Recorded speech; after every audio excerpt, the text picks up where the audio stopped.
नमस्ते दोस्तों। प्रस्तुत है आज की कहानी।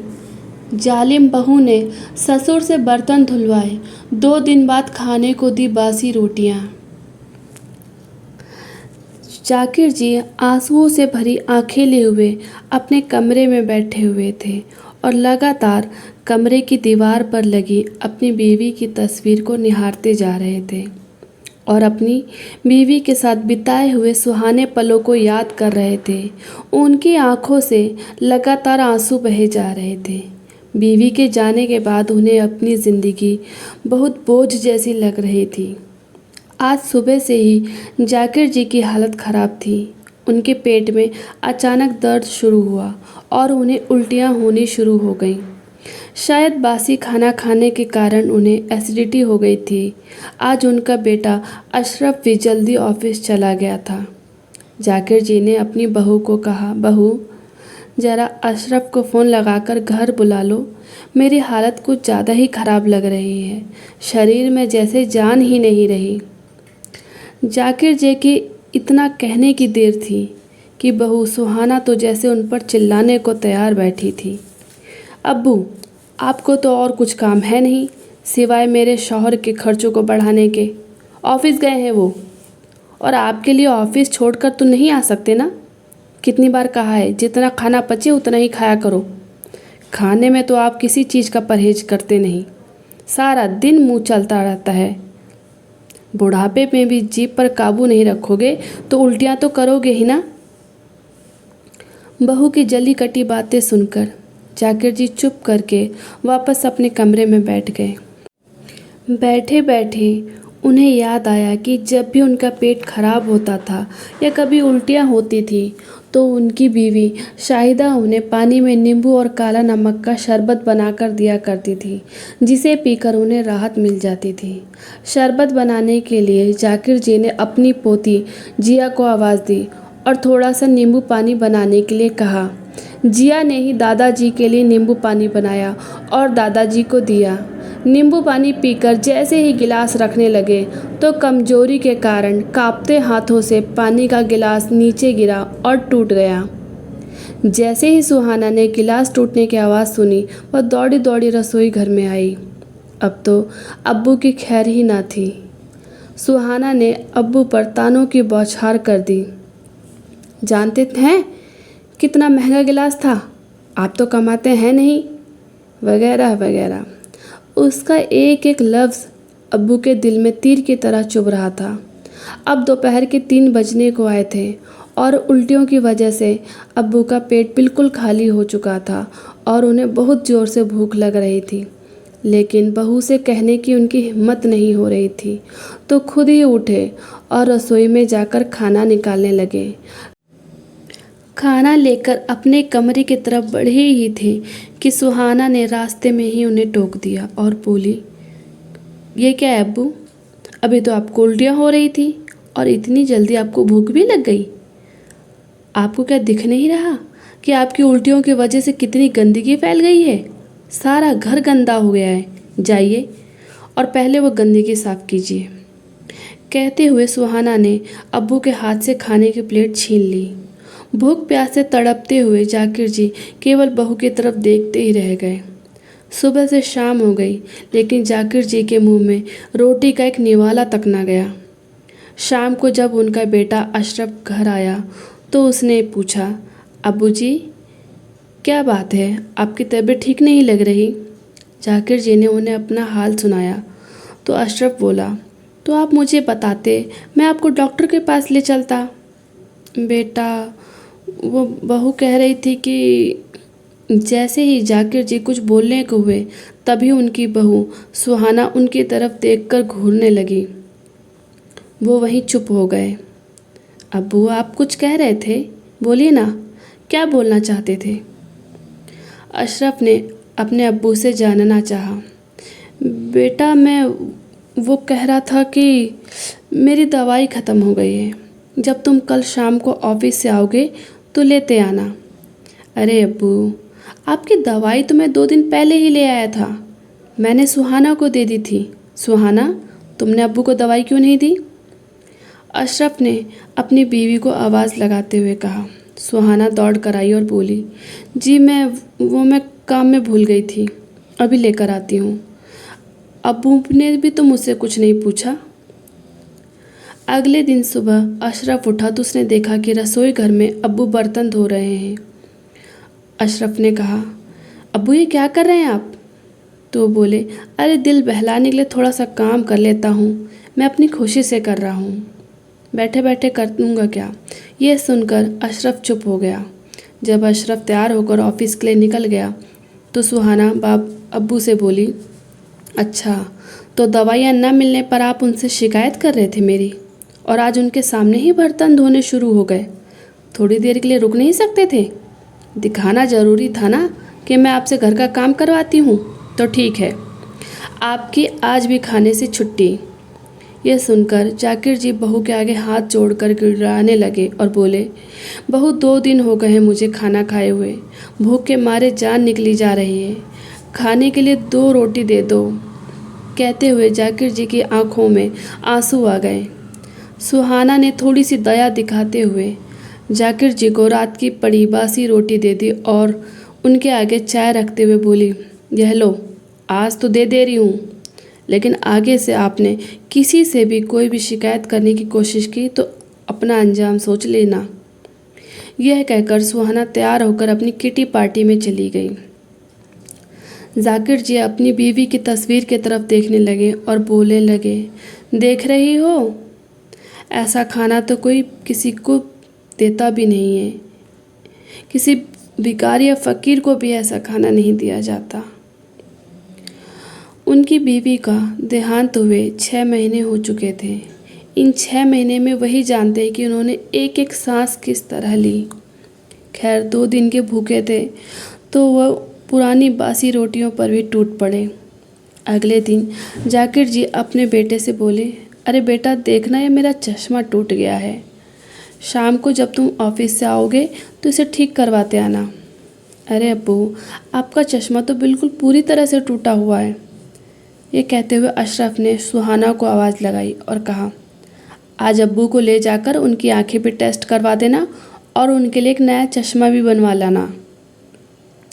सुहाना ने अशरफ के सामने आज्ञाकारी बीवी बनते हुए हाँ में गर्दन तो हिला दी, लेकिन अशरफ के जाते ही ज्वालामुखी की तरह फट पड़ी। अब्बू, आपको चैन नहीं आता क्या? रोज़ कोई ना कोई नया खर्चा लेकर बैठ जाते हैं। अरे बहू, मुझे आंखों से कुछ नज़र नहीं आ रहा था, इसलिए मैंने अशरफ से कह दिया। वैसे तो तुम भी जानती हो मैं कोई फालतू खर्चा नहीं करता हूँ। जाकिर जी डरते डरते बोले, अच्छा कह तो ऐसे रहें जैसे सारा दिन ऑफिस में बैठते हो और काम करते हो, जिसके लिए आपको चश्मे की ज़रूरत हो। सारा दिन तो आप घर में पड़े हुए हैं, मुफ्त में रोटियां तोड़ रहे हैं। एक बात ध्यान से सुन लो, अगर 2 वक्त की रोटी खानी है ना तो चुपचाप इस घर में पड़े रहो और काम करो। अल्लाह, मैं तो परेशान हो गई हूँ इस इंसान से। अगर रोज़ रोज़ यही चलता रहा ना तो देख लेना एक दिन वृद्धाश्रम भेज दूँगी, फिर मुझे मत कहना। जाकिर जी की पोती जिया अपनी अम्मी के मुंह से रोज़ रोज़ यह बातें सुन रही थी और वह उनके पास आकर बोली, अम्मी आप दादाजी के साथ इस तरह से क्यों बोलते हो? पापा के सामने आप उन्हें कुछ नहीं कहते हो। यह सुनते ही सुहाना ने जिया के मुंह पर एक जोरदार थप्पड़ जड़ दिया और बोली, किसने सिखाई तुझे ये सब बातें? खबरदार आज के बाद अपने दादाजी के पास बैठी तो बड़ी आई दादाजी की वकालत करने। बहू की बातें सुनकर जाकिर जी का कलेजा तो जैसे छलनी ही हो गया था। रोज़ रोज़ की इस जिल्लत भरी ज़िंदगी से उनकी सहनशीलता जवाब देने लगी थी।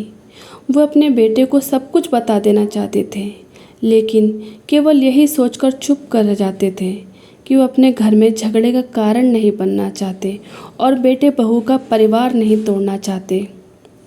वो बहुत सोच विचार में डूब चुके थे। क्या करूं? किससे कहूं? इन सब बातों का जवाब वह ढूंढ नहीं पा रहे थे। वे जानते थे कि अगर उन्होंने बेटे को सारी बात बताई तो वो बहू को छोड़ेगा नहीं। एक दिन अशरफ अपने ऑफिस चला गया, जिया अपने स्कूल चली गई और सुहाना भी तैयार होकर अपनी किटी पार्टी के लिए निकल गई। तो बहुत सोच विचार करके जाकिर जी बिना किसी को बताए घर से चले गए। उनकी आंखें आंसुओं से भरी हुई थी। बहू के द्वारा कहा गया एक एक लफ्ज़ उनके कानों में गूंज रहा था और कील की तरह चुभ रहा था। सुहाना जब वापस आई तो देखा अब्बू घर पर नहीं थे। उसने सारे कमरे छान लिए, सब जगह देख लिया, लेकिन अब्बू कहीं नहीं मिले। अरे, आखिर बिना बताए कहाँ चले गए अब्बू? आज आने दो घर उनको, आज उनकी खैर नहीं। ज़्यादा मनमानी करने लगे हैं, सबक तो सिखाना ही पड़ेगा।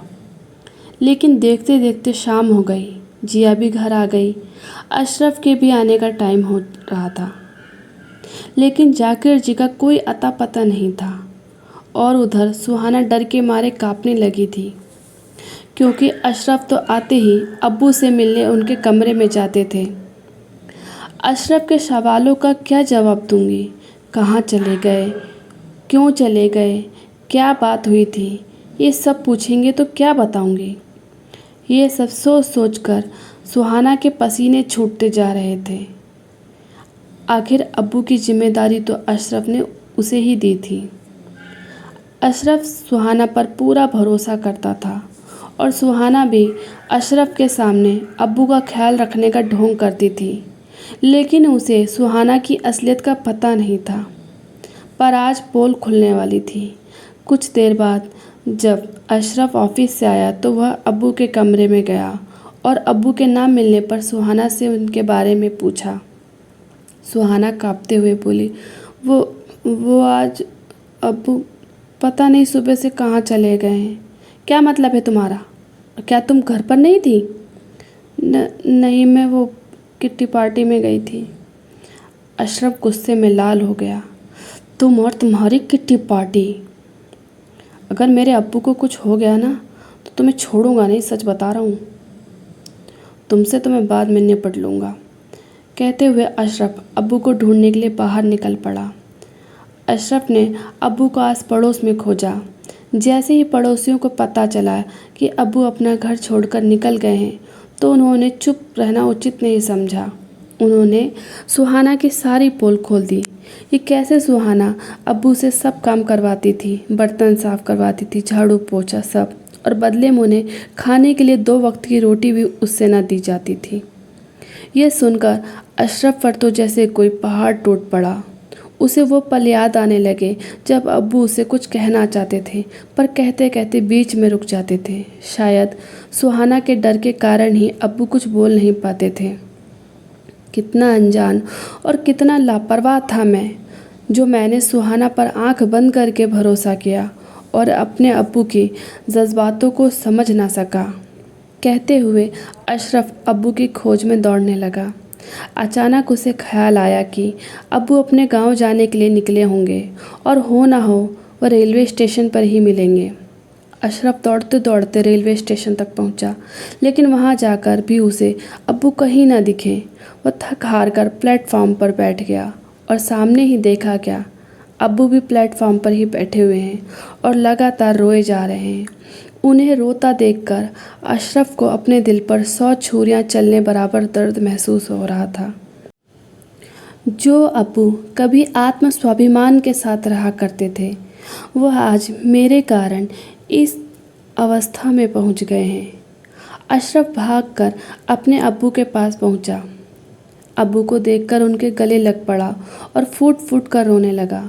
बेटे को देखकर जाकिर जी भी अपने आप को संभाल ना पाए और अपने दिल का गुबार बेटे के आगे उन्होंने खाली कर दिया। बहुत रोए वो। अब्बू, मैं सब जान गया हूँ कि सुहाना ने आपके साथ कैसा कैसा बर्ताव किया, आप पर कितना अत्याचार किया, लेकिन आप आज तक क्यों चुप थे, यह भी मैं जान गया हूँ। आज तक जो भी हुआ सो हुआ, आज के बाद अब ऐसा नहीं होगा। सुहाना ने आपको जो घाव दिए हैं ना, उस एक एक घाव का हिसाब तो उसे देना ही पड़ेगा। अब्बू, आप मेरे साथ घर चलिए। अशरफ अपने अब्बू का हाथ पकड़कर घर की तरफ लेकर जाने लगा तो जाकिर जी ने घर जाने से मना कर दिया। नहीं बेटा, मैं तुम्हारे और बहू के बीच झगड़े का कारण नहीं बनना चाहता। मैं चाहता हूँ कि तुम दोनों सुखी रहो। मेरी दुआएं तुम्हारे साथ हैं। मेरी उम्र भी लग जाए मेरे बच्चे तुझे, तू और तेरा परिवार हमेशा खुश रहे। पर मैं वापस अब नहीं जाऊँगा। अशरफ किसी तरह अब्बू को मनाकर घर वापस लेकर आया। घर आते ही सुहाना को देखकर अशरफ का खून खौल गया। अशरफ ने सुहाना से कोई सवाल नहीं किया और ना ही उसे कुछ बोलने का मौका दिया।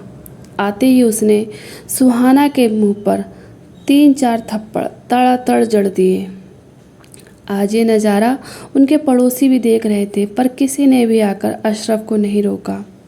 अशरफ का गुस्सा देखकर सुहाना के तो होश ही उड़ गए थे। उसका चेहरा गुस्से में लाल हो गया था और वह आज सुहाना को छोड़ने वाला नहीं था। यह तो साफ साफ नज़र आ रहा था। जलील औरत, मैंने तो तुझ पर भरोसा किया था, अपने अब्बू को तेरे हवाले छोड़ा था और तूने मेरे विश्वास का गलत फ़ायदा उठाया। मैं तो यही सोचता था कि मेरे अब्बू घर पर रहकर बहुत खुश हैं, बहुत आराम से हैं, लेकिन नहीं, तूने तो उनका जीना बदतर कर दिया और मेरे सामने उनका ख्याल रखने का ढोंग करती थी। जितना दुख तूने मेरे अब्बू को दिया है ना, उसे तो मैं ब्याज समेत तुझे वापस दूंगा। तुम अभी इसी वक्त मेरे घर से बाहर निकल जाओ। अशरफ ने सुहाना के मायके में फ़ोन लगाया और उसकी अम्मी को बोला कि आज से मैं आपकी बेटी से सारे रिश्ते ख़त्म करता हूँ। आइए और अपनी बेटी को ले जाइए, मुझे इसकी कोई ज़रूरत नहीं है। और हाँ, मेरी बेटी जिया मेरे साथ ही रहेगी। तलाक का नोटिस मैं आपके घर पहुँचा दूँगा। अशरफ ने जो किया वह देखकर सुहाना तो हक्की बक्की रह गई। जाकिर जी बोले, बेटा गुस्सा ठंडा करो और मेरी बात ध्यान से सुनो। तुम्हें मेरी वजह से अपनी बीवी से रिश्ता नहीं तोड़ना चाहिए। अब तुम दोनों सिर्फ पति पत्नी ही नहीं, माँ बाप भी हो। सोचो तुम्हारी बेटी पर क्या गुजरेगी, मेरा क्या है, मैं तो कहीं भी रह लूँगा। नहीं अब्बू, यह घर मुझसे पहले आपका है। इस घर के मालिक आप हो और यह घर आपसे कोई नहीं छीन सकता। अगर कोई घर छोड़कर जाएगा तो वो होगी सुहाना। मुझे अपने बाप की ज़रूरत है, उसे अपने ससुर की ज़रूरत नहीं है, इसलिए वह घर छोड़कर जा सकती है। यह कहकर अशरफ ने सुहाना के कपड़े बैग में पैक करने शुरू कर दिए। सुहाना ज़ोर ज़ोर से रोते हुए अब्बू के पैरों में गिर पड़ी और माफ़ी मांगने लगी। अब्बू, मुझे बहुत शर्म आ रही है। मैंने आपके साथ बहुत बुरा व्यवहार किया। यह भी नहीं सोचा कि अम्मी के जाने के बाद आप कितना अकेला महसूस करते होंगे, आप कितना टूट चुके होंगे। आज मैं अपने किए पर बहुत शर्मिंदा हूँ। आज सुहाना उन्हीं अब्बू से अपने किए कर्मों की माफ़ी मांग रही थी, जिनके साथ कभी नौकरों की तरह व्यवहार किया करती थी, या नौकरों से भी बदतर कहो। जाकिर जी बहू से बोले, बहू, अशरफ मेरा इकलौता बेटा है और मैं उसकी ज़िंदगी में कभी दुख नहीं देखना चाहता। जो हो गया सो हो गया, लेकिन मैं अपने बेटे का घर टूटते हुए नहीं देखना चाहता, इसलिए मैंने तुझे माफ़ कर दिया है। देख निर्लज्ज, बेशर्म, मेरे अब्बू का दिल देख कितना बड़ा है। तूने इन पर कितने जुल्म ढाए, फिर भी इन्होंने तुझे माफ़ कर दिया। उस दिन से बहू के व्यवहार में ज़मीन आसमान का बदलाव आ गया। अगले दिन सुहाना अब्बू के कमरे में आई और बोली, अब्बू, आपकी चाय। चाय रखकर सुहाना ने अब्बू का आशीर्वाद लिया। आज अब्बू जी अपनी बीवी की तस्वीर के सामने सुकून से बैठे थे और खूब रो रहे थे। शायद ये खुशी के आंसू थे। आज उनकी सारी चिंताएं दूर हो गई थी।